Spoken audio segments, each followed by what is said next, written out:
Boy, have I got a problem with the Weeknd. Not our Weeknd. Not to the Weeknd. But the other Weeknd. Welcome to the Weeknd. The Weeknd missing a vowel. Yeah. Nick Karski and Zenski with you here. Getting you set for everything post-Thanksgiving. And the holiday season just continues to just be thrown right at our face. Presents will be here before you know it. Last-minute shopping will happen before you know it. It's a very stressful time for yours truly because I end up always seeming to get presents last minute for anybody and everybody. So you look confused by this. I do, because just about 4 days ago, we were on the phone with you and I and a couple other friends, and you and your fiance were wrapping Christmas presents. Right, exactly. So that's the stuff that she got that is going to be given to her nieces and nephews. I'm talking about the stuff that I've got to end up getting her. That's the stuff that's going to take forever to actually get. Are you a Christmas Eve shopper? I have done it before, but yeah. I've only done it when I needed like one extra thing. Usually that's the case. I usually tend to go on December 22nd, 23rd, maybe the 24th. Maybe the 24th if I'm really, really desperate. But usually it's the few days before Christmas. Yeah, we're all guilty of that. Yeah, you think? I'm the worst culprit of it all. What do you at least know what you want to get her this year? I can't say anything about that right now. We're on a podcast. We're on a podcast. Yes or no. I can't say anything about that right now because anything I say or do may come back to bite me in the you-know-what, or at the very least, she'll have an idea of, I should start snooping around to see if I can find whatever gift Nick got me, because that's usually what she does. Well, I apologize in advance for any friction I may have caused. So I mentioned that I've got a problem with the Weeknd. Yeah. Let's get to the headlines so we can discuss. Here's what you missed. Tell me why you have a problem with our friend the Weeknd. Well, this is something that happened a few weeks ago. And we didn't get a chance to talk about it because we've just been so jam-packed here for the last couple of weeks. And we're going to be jam-packed on the show in just a little while, too, as our buddy Ben Ratner is going to join us to talk about the end of an era in late-night TV. But the Weeknd has officially been announced as the Super Bowl halftime show. And for some reason, I just feel like I'm over the Weeknd. I'm over the whole 80s vibe. I'm over the electronica sort of sound. I'm over just the whole persona. I'm just over it. And I feel like it's a terrible fit for the Super Bowl halftime show. To be fair, there have been worse fits for the Super Bowl halftime show, looking at Maroon 5 and some other bands who have taken that stage. But listen, I don't think it's that terrible. I think he's talented. I have respect for him as an artist. I think we all, every year, like, nobody's ever going to be satisfied with the Super Bowl halftime show unless it's like Paul McCartney again. Like, it's never going to be meet anybody's expectation. But here's the thing, if it's Paul McCartney again, it's going to be too vanilla and too boring, and people aren't going to like it. Look, that's what I'm saying. Well, here's people had an issue with last year's Super Bowl halftime show for some reason with Shakira and Jennifer Lopez. I'm going to be honest, I thought they killed it. I thought it was dope. I thought it was one of the better Super Bowl halftime shows, and it completely exceeded my expectations. If I had it my way, Bruno Mars would do the halftime show each and every single Super Bowl, okay? Because the dude kills it on the stage. He does. We've talked about this, like, just off the air, but, like, yeah, so much respect for him as an artist. Just, like, super talented, just like the funk vibe he brings through everything. And I'm talking not even just up down funk, but finesse and 24 Karat Magic. Like, that whole album is just insane. But I would love that just from a fan of music.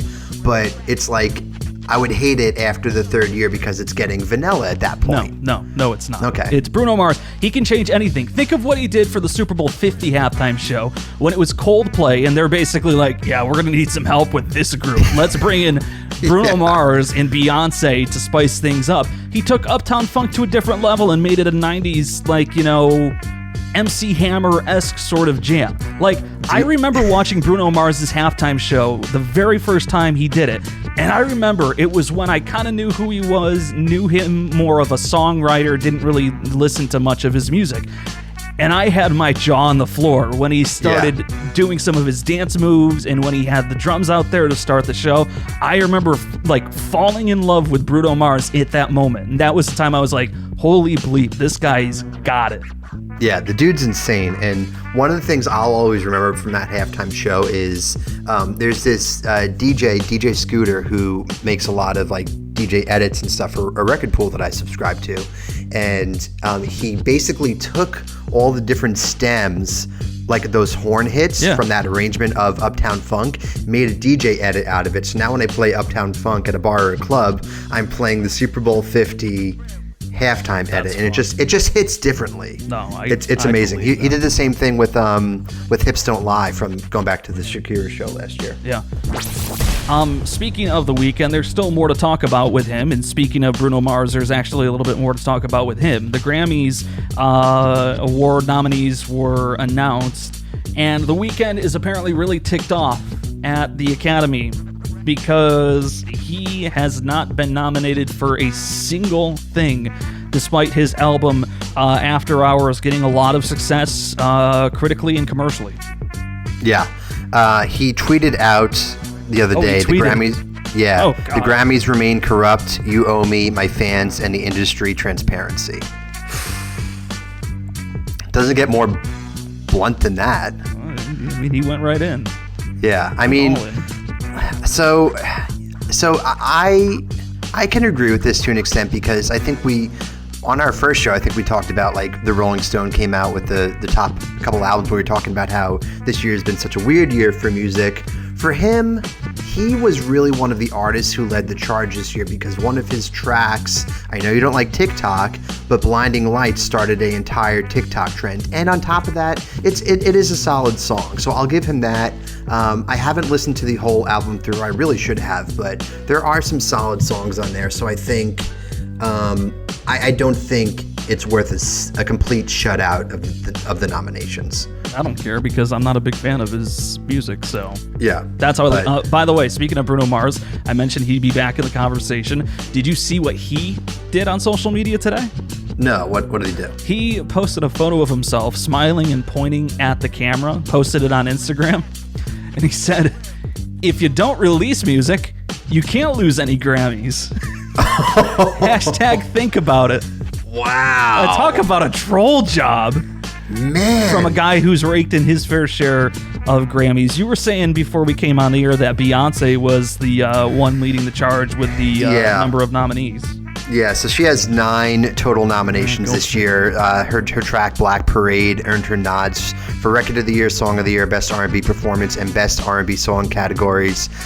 Savage, which is another big TikTok track by Megan Thee Stallion, is also up for Record of the Year, Best Rap Performance, and Best Rap Song.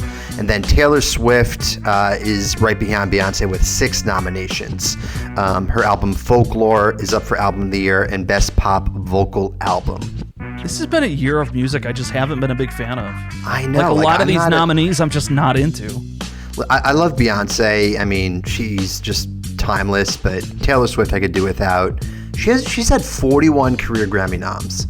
Taylor has? 41. I'm not even surprised. I'm not either. It's the popularity of her. I feel like that's a big one. Let's see. You mentioned some of the nominees that they're up for, or for the awards that they're up for, I should say. Record of the Year. Did you go through all of the records of the year? You didn't go through those. No, I did not. That's so Record of the Year. The big one. Go ahead. So we have Black Parade by Beyonce, Colors from Black Pumas, Rockstar, DaBaby and Roddy Ricch, Say So by Doja Cat, another TikTok song. I've got a soft spot for that one for some reason. That's a good song. There's a good beat to it. Everything I Wanted, Billie Eilish, Don't Start Now, Dua Lipa, 124 beats per minute, Circles by Post Malone, and Savage by Megan Thee Stallion. None of this just does it for me that much. Like, I don't mind Circles by Post Malone. I think that's probably one of my favorite songs on this list. Don't Start Now by Dua Lipa, that's catchy for some reason. I don't know, man. Her whole style recently, like I got to check who her producer is, but between that and this new track, Levitate, I believe it's called. Like she just has this good like funky bass line vibe to it, and I'm really liking the stuff that she's putting out. I'm just looking at some of the nominees, and I'll be honest, like I'm really into Best Americana Album this year. Yeah, I'm just kidding. Although I have listened to most of the album El Dorado by Marcus King and the Marcus King Band. Yeah, very good stuff. That's he's one of my favorite up and comers. In case you care about the best comedy albums, Tiffany Haddish, Patton Oswalt, Jim Gaffigan, Bill Burr, and Jerry Seinfeld are all up for awards. And the best spoken word album, which includes poetry, audiobooks, and storytelling. Acid for the Children, a memoir by Flea. Alex Trebek, The Answer Is, from Ken Jennings. Blowout, Corrupted Democracy, Rogue State Russia, and the Richest, Most Destructive Industry on Earth, Rachel Maddow. That's too long of a title. That shouldn't work. That is a long title, yeah. Catch and Kill, Ronan Farrow. Charlotte's Web, Evie White, Meryl Streep, and Full Cast. I don't know what that means, but good for them. And last thing we'll mention here on the Grammys is shout out to Trevor Noah for getting the hosting gig. I think that's pretty cool. Yeah, that's really cool. I have a lot of respect for him. So yeah, well done. What else we got? What else do we got? I lost my tab. You lost your what? I lost my tab on my computer here. All right, so the Rockefeller Center Christmas tree is at the Rockefeller Center ice skating rink before its virtual tree lighting this year. Thank you for telling us what the tree is and where it currently is. Do you know where it came from this year? Oneonta, New York. Oneonta, yes. 2 hours away. One of the most miserable drives in the history of ever to get there. The Norway spruce has been set up in Rockefeller Center, and when they set it up, they found an owl in the Christmas tree. I don't know if you heard about this, but they found an owl in the Christmas tree, and it gained just a lot of, as things do nowadays, social media fame, and people were kind of asking a lot of questions about it. I believe it was injured or something along those lines, but we received word from the news outlets that it has safely been released back into the wild. The vets gave it a good bill of health, and it is back out in nature where it belongs. It went along for the ride from Oneonta to Manhattan. Now that's kind of wild. That is. That part of the story is pretty wild, considering that the tree, they usually try to wrap up that tree, if I'm not mistaken, or at least partially wrap it up, right? Yeah, and that used to be one of, Jenny used to work for that account when she was working in PR in New York. Right. And so every year, like she would have to, she had gone to the actual tree cutting, and she knew a lot about like the logistics of the transport of it. But yeah, wild stuff. So what did she have to say about the owl then? I don't know if I talked to her about it, to be honest. Jeez. But I will now bring it up and see what she does have to say. Thank you very much. You're welcome. All right, last one. A football player is still trying to make it. Who might that be? Except he's trying to make it in baseball. Again. I mean, again. He's still under contract. That is the one and only Tim Tebow, whose hopeful MLB career is not dead yet. Because he's like Bobby back. Bonilla. He's coming back to the Mets, Zenski. In some way, shape, or form, he wants to be a part of the Amazons. And apparently this comes from a conversation that Sandy Alderson had with Tim Tebow, basically saying, hey, look, last year clearly didn't go the way that you would want your career to go. And I know you're thinking and, debating whether or not you want to keep going with this baseball thing. Don't let the pandemic derail your career. Why don't you give it another whirl? Give it the old, one-time good effort in there.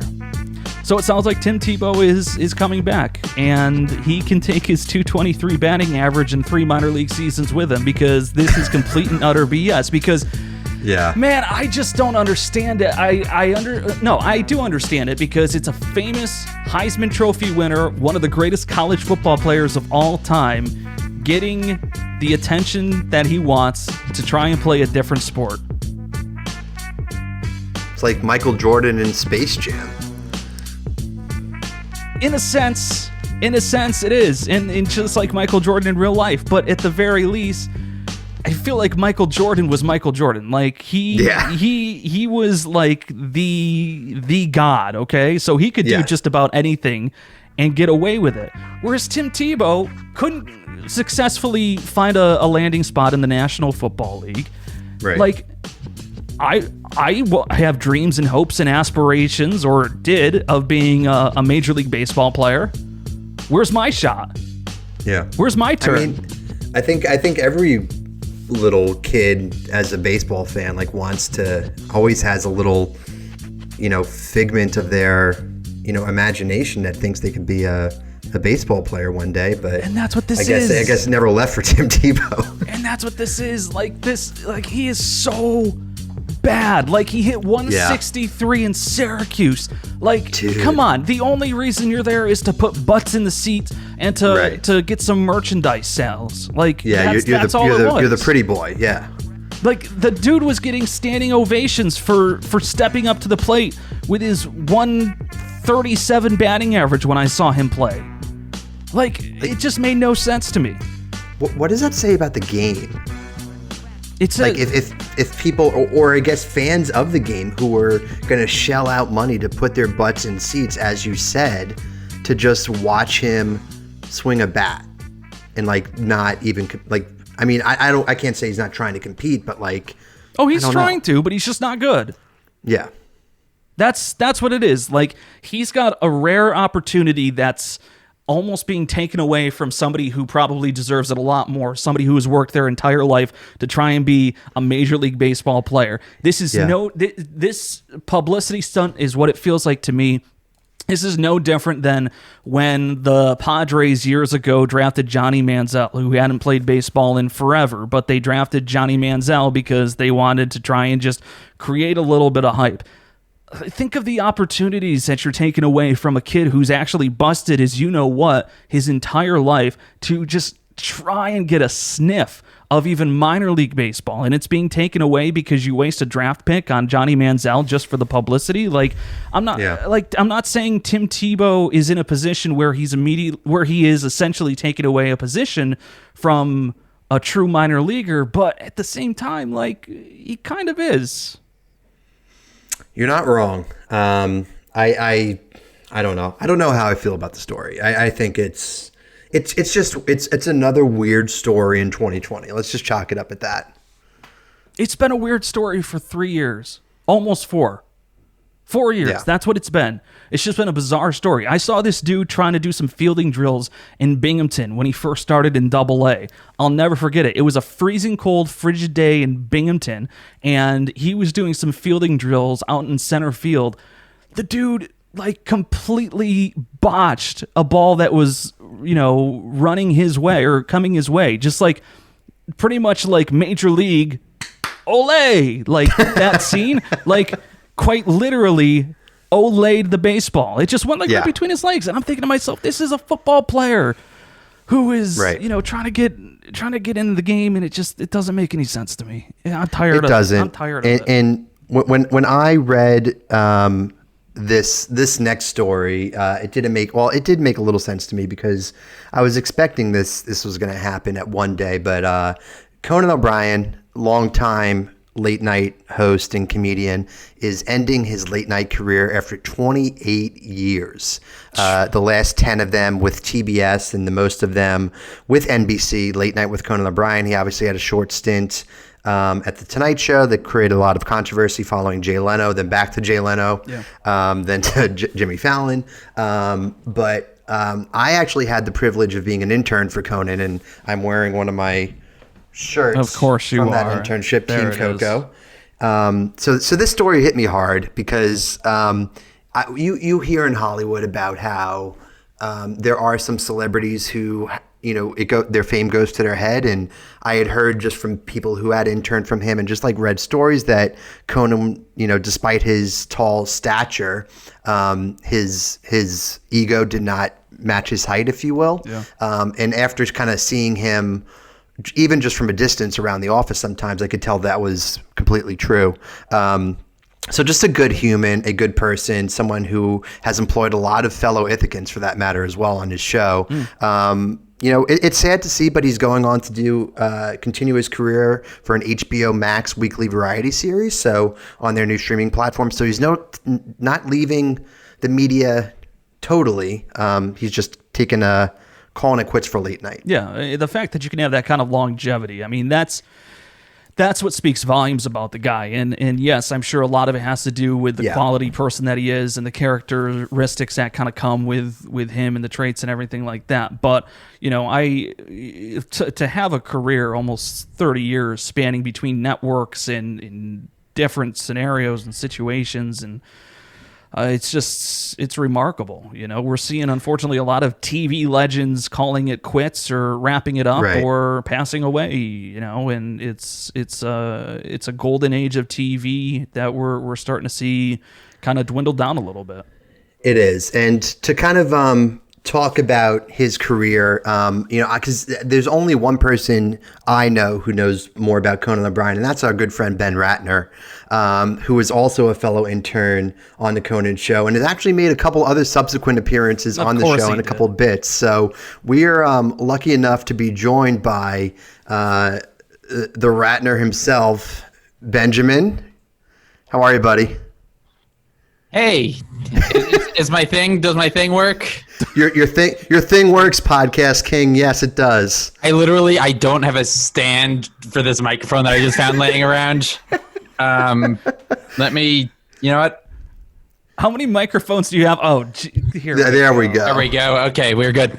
We're ready to start. How long did it take you to plan that? Like, honest, genuinely, like how long were you just holding on to that idea? Was it ever since that he told you that, hey, we wanted to get you on the show? So what happened is I found a microphone at work that I'm borrowing. I brought it home. I realized it didn't come with the stand. So like 5 minutes ago, I just started grabbing everything to get ready. And I realized I still need a stand. And I said, what could I kind of put this microphone into that would do the job? And my first thought was that I would use my Webby. But it's for those of you who don't know what a Webby looks like, it's circular and it doesn't. The looks like a slinky. It's like a slinky, and you can't put a microphone in a slinky. Right, Everyone knows you can't put a microphone in a slinky. But so naturally, you put it in an Emmy. No, well then I tried my telly, which has potential in the back. If you don't know what a telly looks like, it's similar to an Oscar, where I'm going to say a lady with wings behind her, but there's nothing to really hold it in all the way. So then when you finally get to it, what's great about an Emmy is it has the wings in the back, but also has Emmy's head, along with the globe. So it really just sits in there quite nicely. Yes, it does. And why am I not surprised? We knew you were gonna do something to shock us, but hey, we're happy to have you here to tout your various awards and maybe talk a little bit about Conan O'Brien too. One of your, favorite. We could say he's one of your favorite people. Is that accurate? I mean, certainly one of my favorite late night talk show hosts. I have a family, Andrew. Yes, very true. But we were saying right before we brought you into the meeting here, and again, sorry for keep you waiting. Did you just call this a meeting? This is a podcast. This is a podcast. It's a meeting. It is technically a Zoom meeting. Of the minds. That's where we're going with this, right? Okay, we're gonna talk. We're gonna talk about Conan because that's what the rest of the time we have allotted for is, and I stick by the script. Anyway. So we were talking about how Conan O'Brien obviously ended his very storied and controversial in some ways late night career. So you were privileged enough, as have I. There it is. Is that a Conan mug? Is that a mug? Yeah, that would be a mug. You can put drinks in it. Yeah. Thank you.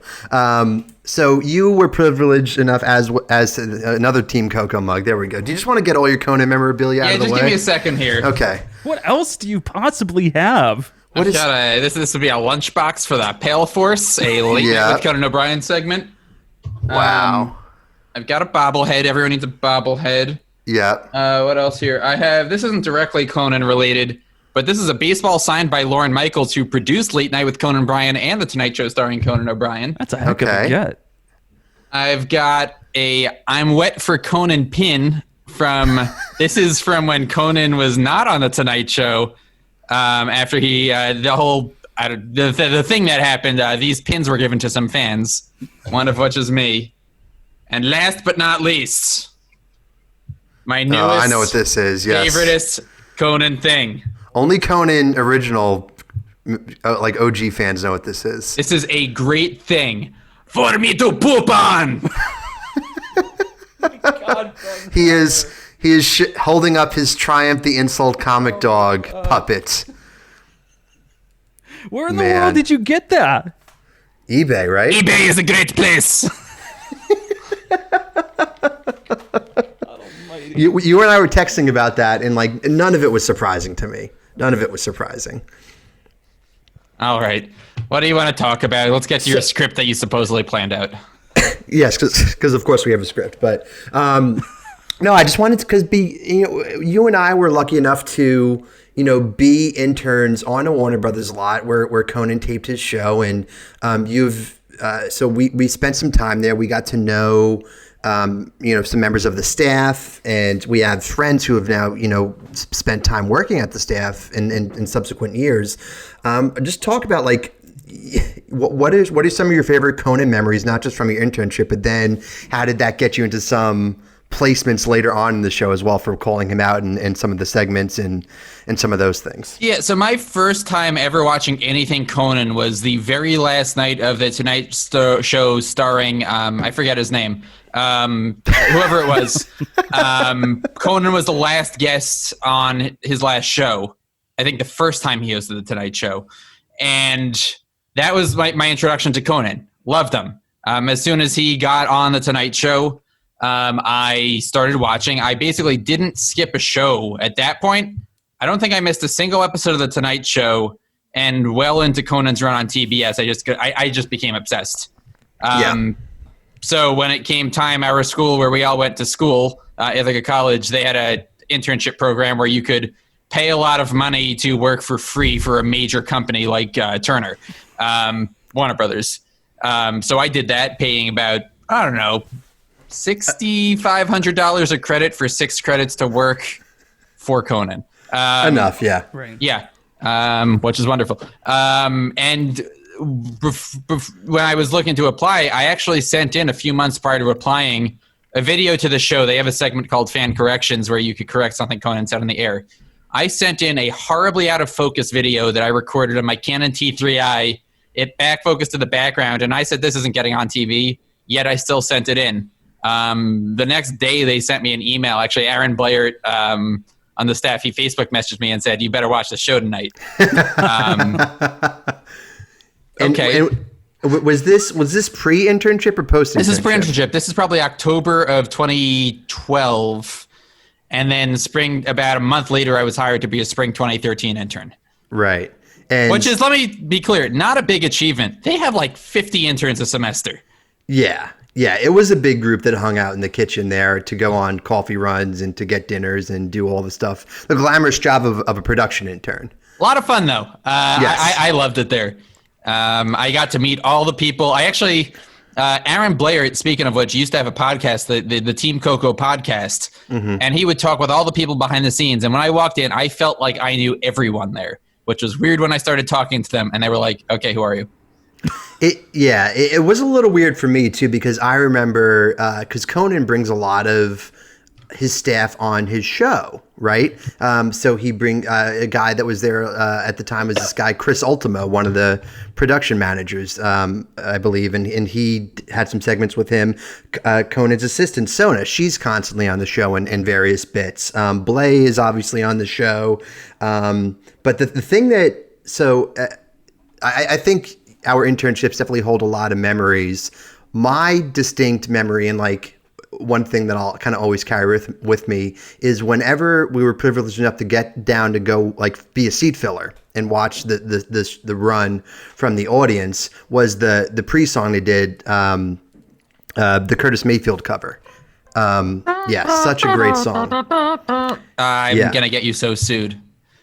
Yeah. Well, not the first time we would have to censor you on the podcast. It's fine. Yeah, it wouldn't be the first time. Yeah. But so like every time I hear that song now, it will always remind me of. It's actually in my Conan. shuffle. It's one of my pump up songs before I go to an interview. Before I do something, I've got "Move On Up" on my phone. What I don't have is La Bamba doing it with his trumpet.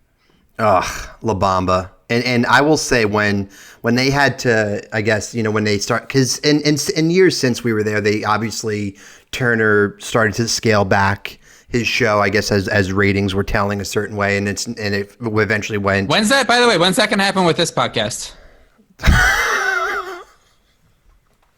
Bye, Ben. Ben Ratner. Anyway, I don't know, man. We're just, this is episode 10, man. I know we can't be the. Believe me, it shows.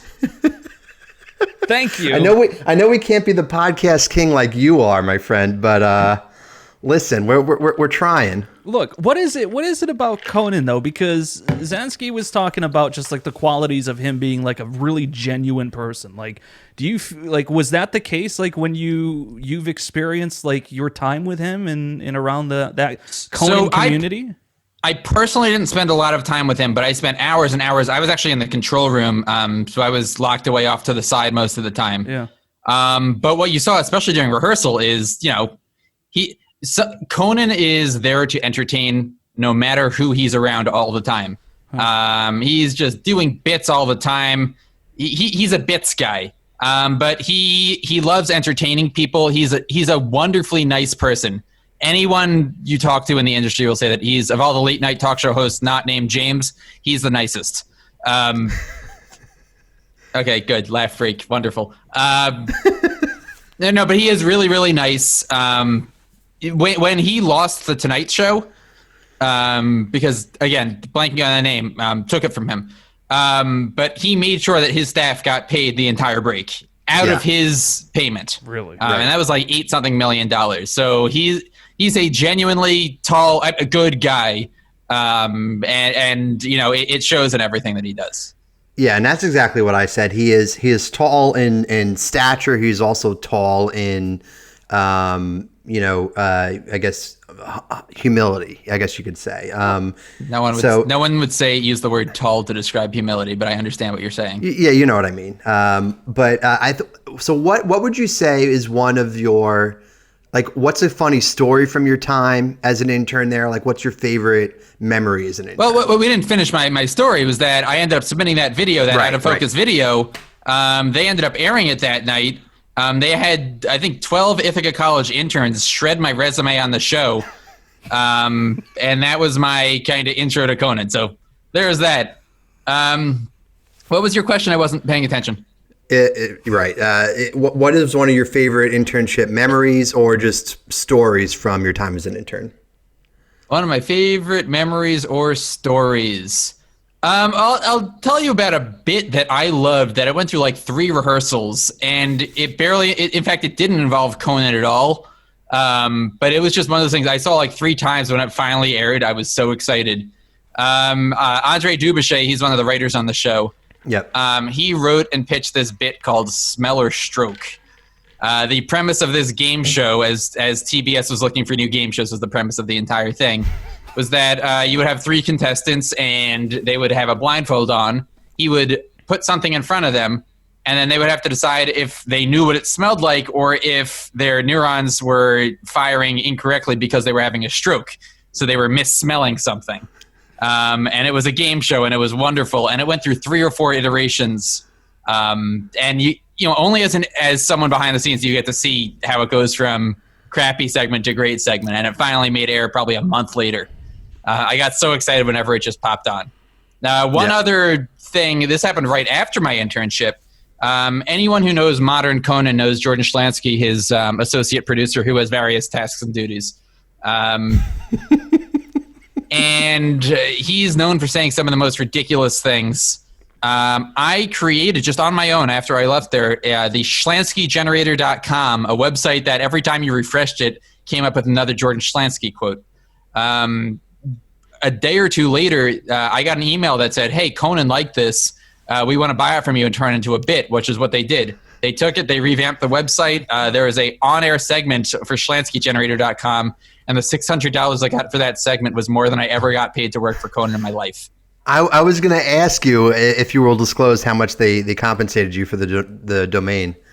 It was somewhere between $599 and $601. Got it. Well, that's good to know. Look, I feel like your connection, Ben, is... I feel like you've made more appearances in some way, shape, or form on that show than a lot of actually famous people. Well, yeah. It depends what you mean by famous people. Do you consider Abe Vigoda to be a famous person?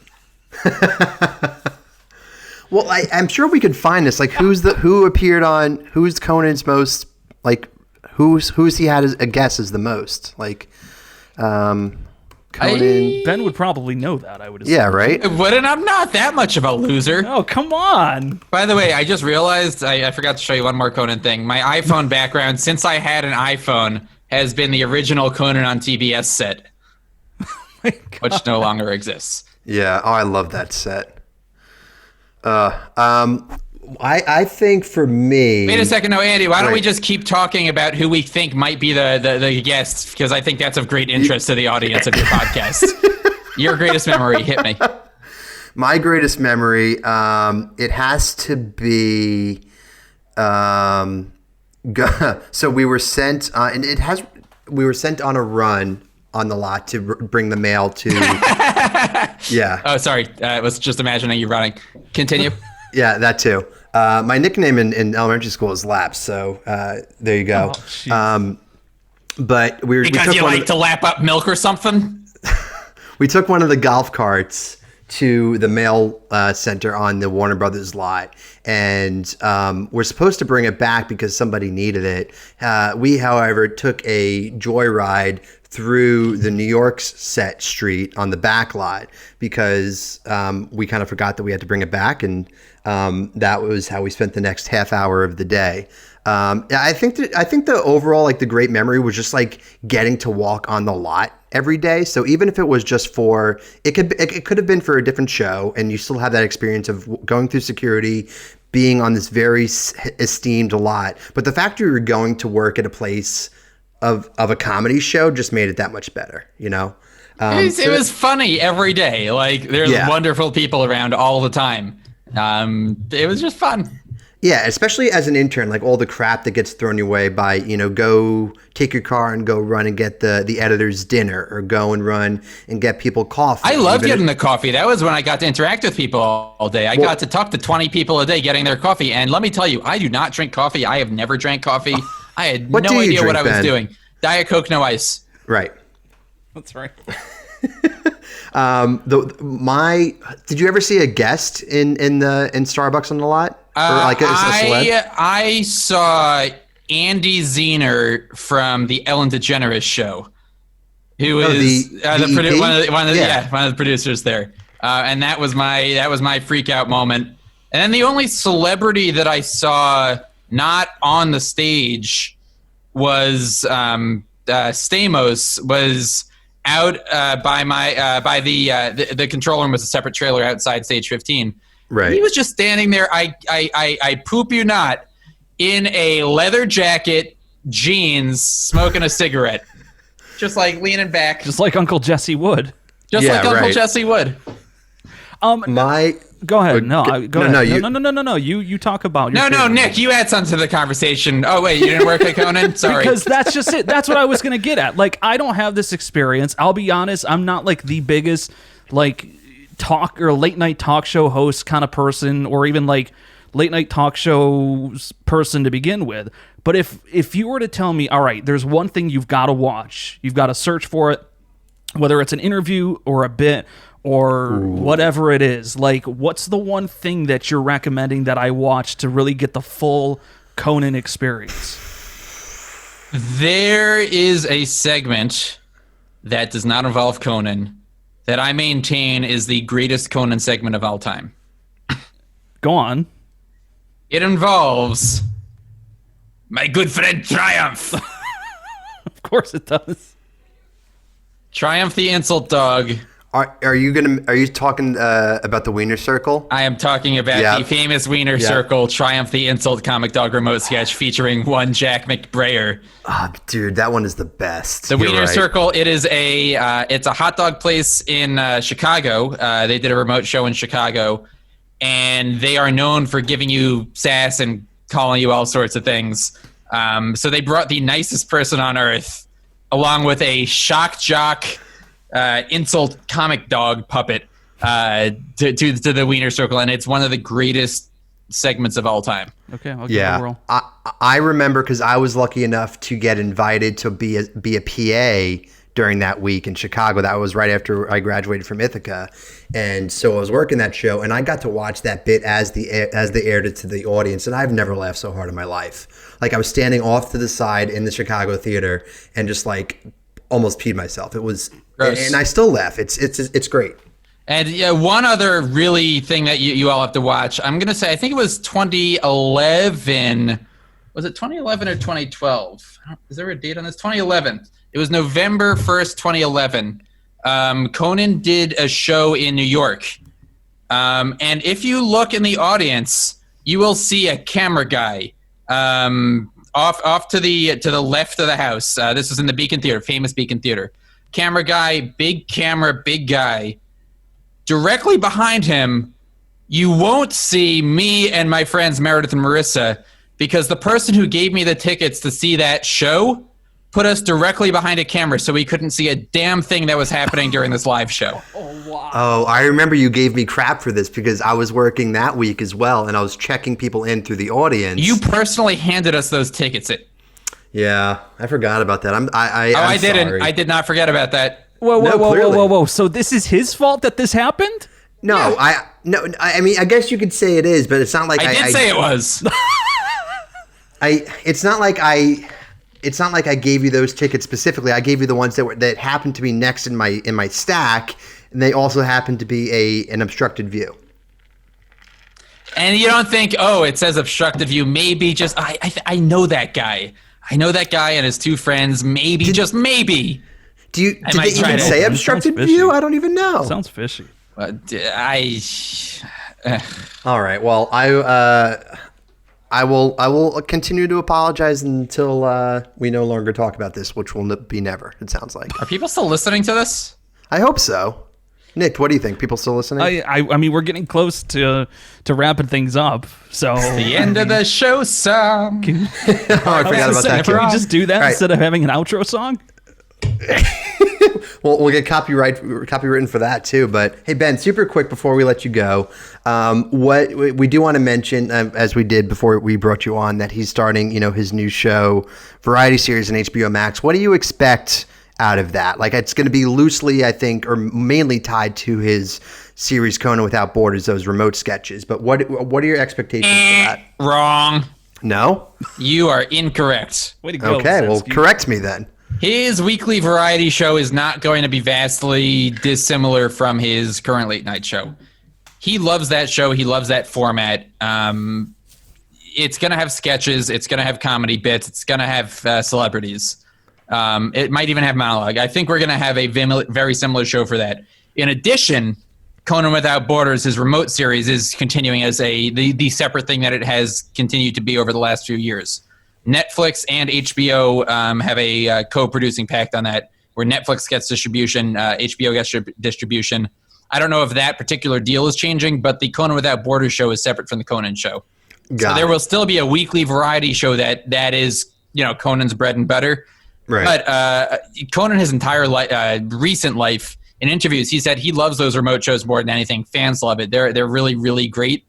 If he could do those shows and nothing else, he said he'd be happy doing that. So this new deal gives him a lot more time to do that. He did, I think, his deal last year, I think, was 10 remote shows. I imagine that's going to go up to a full TV series of 22 remote shows a year. And it's not just going to be overseas. I think we'll see him travel America, travel Los Angeles, doing more remote stuff. But his HBO Max show, I think, is still going to be more of your traditional show. Might even take place in a traditional theater. Something like that is where I expect it to be. In addition to his podcast, which has gotten more combined listens than any single thing he's done in the past decade. So anything we've ever done. So why do you even say we knew that? The listeners knew that. Why do you have to let yourself down like that? Because it's my nature. It's just how I am. Okay. This just got sad. Well, bring us back up. Uplift us. Ben, if people want to be entertained by your late night knowledge, whatever else you have to say, your adventures of standing in line waiting for the new iPhone, where can they find you on social media if they want to follow your antics? You could find me on Parler at Ben Makes TV. Okay, no, alt-right joke. You could find me on my Twitter at Ben Makes TV. And you can find my Neopets account, I believe, is still active. And my Neopets name is Beitzah, which is Hebrew for egg, because I had an obsession with eggs back in second grade. Benjamin Ratner, thank you for being on the show, my friends. I think that's going to do it for us today. We'll be on the lookout for the next Conan show. Nick, play that outro because we can't play the end of the show song. But Ben, what? Shouldn't he sing us out? Just come up with our own like. Yeah, do you want to sing, Ben? No. Okay. All right, well, that's going to do it for us. Be sure to rate, review, subscribe wherever you get your podcasts. Follow us on social media. Hey, you stay classy, my friends. Hey, you stay classy, my friends, too. See ya. Anchorman? Jesus.